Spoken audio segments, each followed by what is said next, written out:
Hi everybody, it's Christine Ernst, the Fat Ass Cancer Bitch, coming to you from the Cozy Writing Cottage here in Sandwich, Massachusetts. This is the 69th installment, I think, in my weekly video podcast. Thank you so much for tuning in.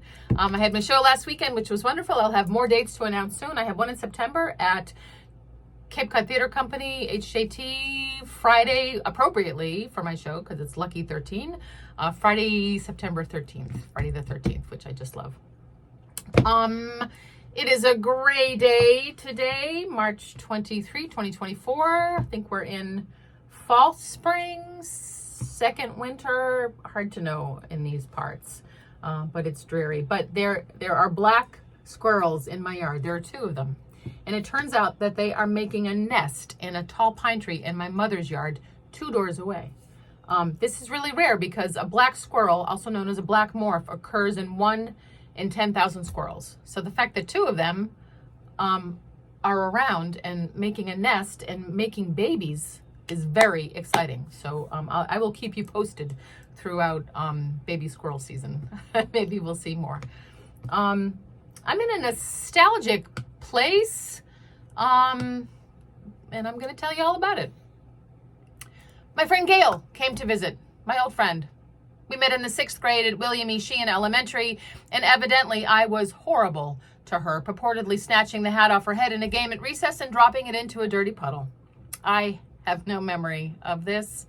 Despite my atrocious behavior, though, we became close in the 7th grade at Edmund W. Thurston Junior High. In Linda Montesano's French class, which I have mentioned before, as well as all the others. Science with scrawny old Miss Gallagher, music with the delightful and weird Fran Tresorio, English with, I can't remember, algebra with the forbidding Mrs. Galt, later with mean old Mr. Whittergren, art class with the wonderful nerdball Mr. Wolverton, Vice Principal Hanlon, his bad polyester suits and brill-creamed hair and his white socks showing when he put his foot up on the stage in the gymnacafetorium, the reverb from his mic squealing as he intoned, "Be quiet," every lunchtime.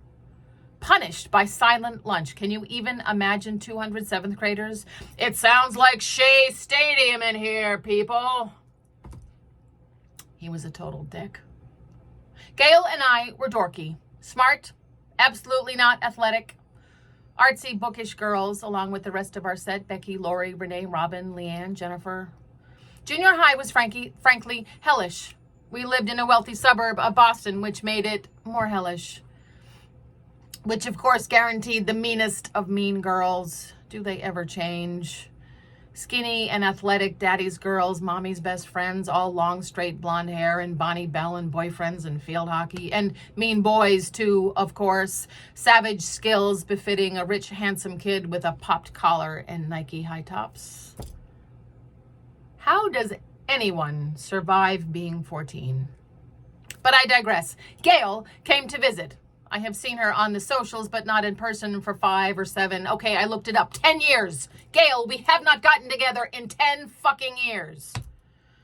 She only lives in Jamaica Plain, but in the way of these things, we never figured it out. Nonetheless, we picked up that thread, that durable filament, hidden perhaps beneath the layers of middle-aged adulthood, family and career and couples and aging parents. There, nonetheless, shining, unbroken.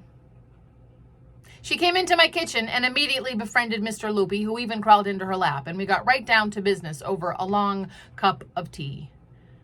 Then tomato soup and corn chips and gluten-free bagels that she brought that were pretty good, and then gluten-free brownies that she also brought that she made that were, oh my God, so good. And in an easy rhythm, a muscular muscle memory established 45 years ago, we cleared the table and peed and set off for Sandy Neck, where we walked a few miles along the shore and collected rocks and talked about our happiness.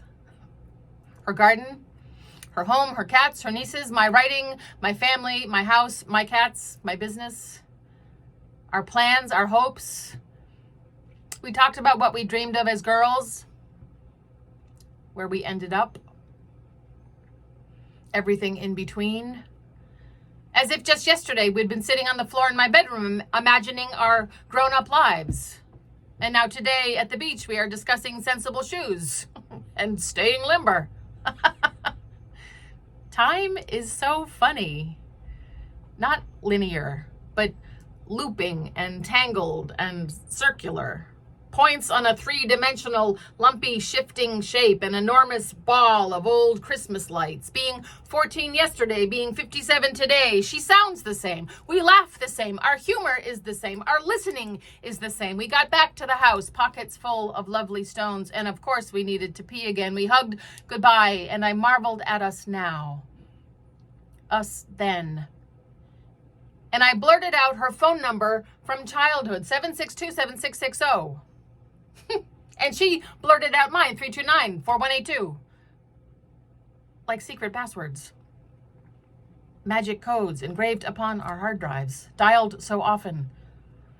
Sitting on the cellar stairs with the long coiled beige cord pulled hard under the closed door.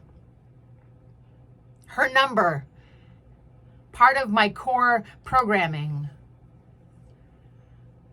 Like a little prayer. Like a beach stone on the windowsill. A marker on a map. You were here. Here you are.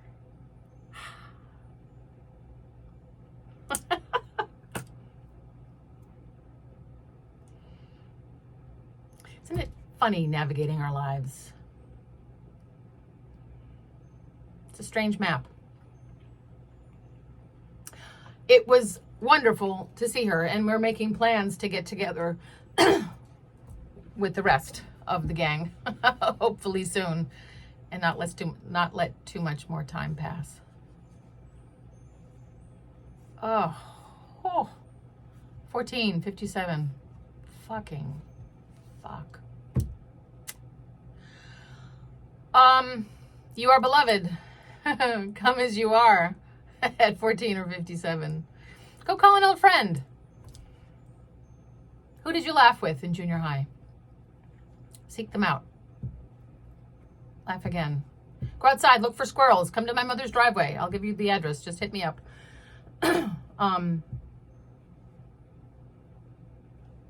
Life is miraculous, isn't it? I hope you hear some peepers this week. I plan to.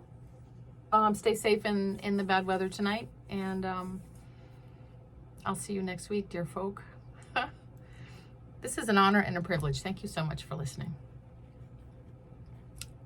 I love you.